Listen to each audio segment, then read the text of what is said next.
साथियों, मैं कवि चित्र प्रभात ऋषण नमस्कार। सुनिए धम्मनाथ चैनल की वास्तविक पुकार। कृपया धम्मनाथ चैनल को सब्सक्राइब करें, लाइक कमेंट शेयर करके बताएं कि कैसा लगा वीडियो। साथियों, मैं सारनाथ के पुरातत्व विभाग के लापरवाही से धमेक स्तूप पर चोरी हुआ है उसके संबंध में विशेष चर्चा करेंगे। और यहाँ तक कि FIR भी दर्ज नहीं कराया है ASI पुरातत्व विभाग ने। साथियों, विश्व गुरु भगवान बुद्ध की प्रथम देशना स्थली सारनाथ के धम्मेक स्तूप के तड़ित चालक की पट्टी दिन दहाड़े चोर उखाड़ ले गए और ASI पुरातत्व विभाग ने मुकदमा तक दर्ज नहीं कराया। सुरक्षा पर सवाल उठा है। विश्व विदित है कि भगवान बुद्ध की प्रथम देशना स्थली सारनाथ में दर्शनार्थ प्रतिमा हजारों की संख्या में देश विदेश के सैलानी भारत भूमि की सारनाथ की पवित्र भूमि पर आते हैं दर्शन करने, जिससे पुरातत्व विभाग मनमानी रकम वसूल कर अच्छी खासी आमदनी करती है। इसीलिए सारनाथ स्थित पुरातत्व स्थलों के रख रखाव और सुरक्षा की जिम्मेदारी भी ASI यानी पुरातत्व को ही देखरेख के लिए दिया गया है। देखरेख के लिए कुल 22 कर्मचारी 24 घंटे तैनात रहते हैं। मैं आपको बता दूं, ASI के 4 कर्मचारी और इसके अलावा 18 प्राइवेट सुरक्षा कर्मी रखे गए हैं। ASI के 4 और 18 22 हुए। इसके बावजूद पुरातत्व खंडहर विभाग जो खंडहर है उस परिसर स्थित धमेक स्तूप पर लगे तड़ित चालक, जिससे जो है बिजली न गिरे इसकी व्यवस्था की जाती है, उसे तड़ित चालक कहते हैं। उसको चढ़ करके चोरों ने दिन दहाड़े उखाड़ ले गए।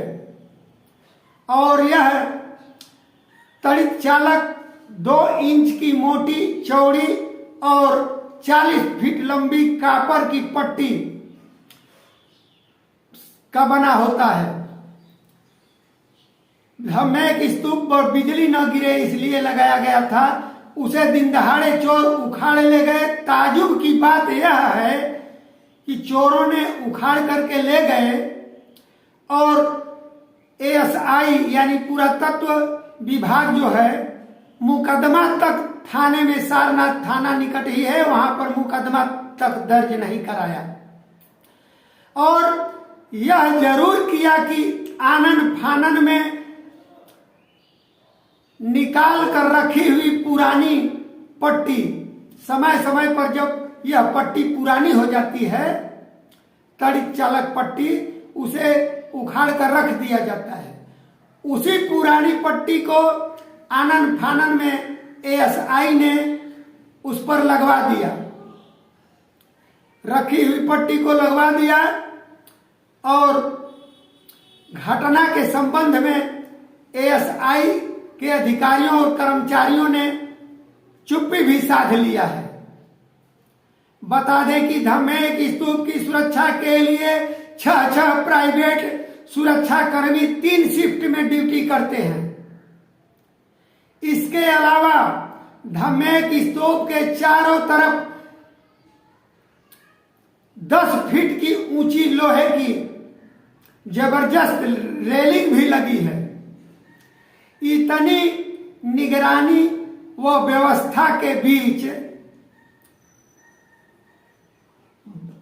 40 फीट कापर की पट्टी चोर उखाड़ कर ले जाते हैं, जो कि जगह जगह लगे इंसुलेटर पर ईंटों से वार कर करके इस पट्टी को उखाड़ करके ले गए हैं।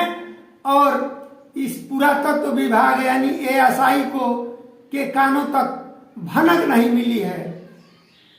अब सोचनीय विषय यह है कि इस संबंध में पूछे जाने पर सारनाथ थानाध्यक्ष परमहंस गुप्ता ने कहा कि उन्हें किसी ने चोरी की मौखिक या लिखित रूप में तहरीर नहीं दिया है।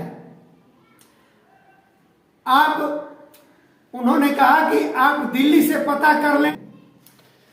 साथियों, जब एएसआई के अधीक्षण पुरातत्वविद अविनाश मोहंती से तड़ित चालक की चोरी होने के संबंध में जब पूछा गया तो उन्होंने साफ पल्ला झाड़ते हुए कहा कि जो कुछ भी हुआ है उसकी जांच कराई जा रही है। ये बात है, लेकिन जिम्मेदार कर्मचारियों पर विभागीय कार्रवाई होगी, की जाएगी। इन्होंने कहा शेष आप, इन्होंने भी कहा, मोहंती ने भी कहा कि शेष आप विशेष जानकारी दिल्ली बात करके पता कर ले। हम कुछ भी बताने के लिए अधिकृत नहीं है। ये अधीक्षण पुरातत्वविद अविनाश मोहंती की वाणी है। ये तो तब पता चला, इसकी पोल खुली कि चोरों ने उखाड़ करके धम्मे की स्तूप से 40 फीट की पट्टी चुरा ले गए हैं। ये तब पता चली जब चाय की दुकान पर भेद खुला। चाय पीते समय, रविवार की यह घटना है, रविवार को सुबह धम्मे की स्तूप के पास एक दुकान पर चर्चा के दौरान भेद खुला। लोगों ने बताया कि 2-3 दिन पहले, संडे के दिन जो है, उन लोगों ने बताया कि 2-3 दिन पहले धम्मे की स्तूप की कापर की पट्टी चोर चुरा ले गए हैं और एएसआई ने पुरानी पट्टी लगवा दिया है। पुरातत्व खंडहर परिसर की, साथियों इस पर गौर करिएगा, पुरातत्व खंडहर परिसर की एक एक ईंट बहुत ही बेशकीमती है। एक एक ईंट की वैश्विक स्तर पर धार्मिक और ऐतिहासिक बहुत बड़ा महत्व है। तस्कर हमेशा इस फिराक में रहते हैं कि उनके हाथ यदि एक भी ईंट लग जाए तो अंतर्राष्ट्रीय बाजार में उन्हें उसकी जो है मुंहमांगी कीमत मिल जाएगी। इसकी देख रेख में इतने कर्मचारी ड्यूटी में कार्यरत हैं, इतने पैसे खर्च हो रहे हैं, देशी विदेशी सैलानियों से मोटी रकम पुरातत्व विभाग द्वारा वसूली किया जा रहा है। इतनी व्यवस्था है, इसके बावजूद धम्मे की स्तूप परिसर की सुरक्षा में सेंध लग गई। इसके बावजूद सेंध लग गई। इससे भी बड़ी बात यह है कि सारनाथ थाने की पुलिस को चोरी की भनक तक नहीं लगी और एएसआई के स्थानीय अधिकारी और कर्मचारी चुप्पी साधे हुए हैं। संबंधित कर्मचारियों व अधिकारियों पर कड़ी कार्रवाई करके इन्हें बर्खास्त किया जाना चाहिए। ये धम्मनाद चैनल की तरफ से और सम्राट अशोक बौद्ध महासंघ की तरफ से मैं कहता हूं। साथियों, आपको बता दें कि इसके पहले बौद्ध अनुयायियों और बौद्ध भिक्षुओं का टिकट फ्री था, लेकिन अब बौद्धों और बौद्ध भिक्षुओं से भी पैसे वसूले जाते हैं, मोटे रकम वसूले जाते हैं। यहां तक कि बौद्धों के पर्वों और महापर्वों के दिन भी टिकट के पैसे इन बुद्धिस्टों से और बौद्ध भिक्षुओं तक से भी वसूला जाता है, जो बेहद गंभीर विषय है और देश व राष्ट्र के लिए, बौद्ध जगत के लिए ये बड़ी ही निंदनीय विषय है।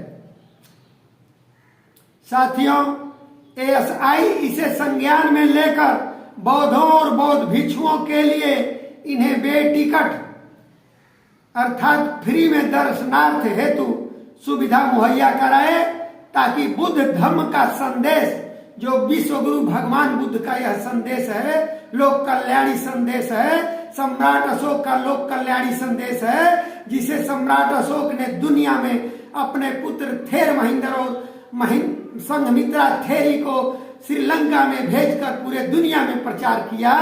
ऐसे विश्व गुरु के मानववादी कल्याणकारी धम्म को जन जन तक पहुंचाया जा सके, ये बौद्ध भिक्षुओं को और बौद्धों के लिए फ्री किया जाए, क्योंकि उनकी यह विरासत है, सांस्कृतिक विरासत है।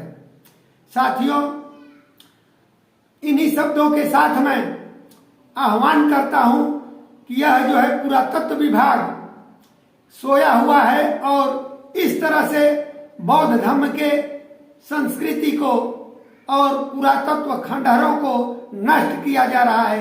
अब इसमें हमें लगता है कि इस समय जो है बरसात का महीना चल रहा है और इस समय बिजली ज्यादा गिरती है, आकाशीय बिजली जो है ज्यादा गिरती है, ज्यादा चमकती है, ज्यादा कड़कती है। ऐसे में क्या पुरातत्व विभाग का इसमें जो है कोई चाल है कि इस बरसात के मौसम में ही और इस तरह से तड़ित चालक को चोर चुरा ले जाते हैं और इतनी निगरानी के बीच, सुरक्षा घेरों के बीच, जबकि चारों तरफ जो है धम्मेक स्तूप और पूरे खंडहर परिसर में चारों तरफ बड़े बड़े सीसी कैमरेज लगे हुए हैं, फिर भी जो है चोर उखाड़ कर ले जाते हैं दिन दहाड़े। यह बड़ा गंभीर विषय है और आप लोग इस पर चर्चा करके बताएं कि क्या इन्हें कैसा दंड देना चाहिए और पुरातत्व विभाग को इस पर क्या इनके ऊपर कार्रवाई होना चाहिए। नमो बुद्धाय। जय सम्राट अशोक महान, जय बाबा साहब, जय संविधान। साधु साधु।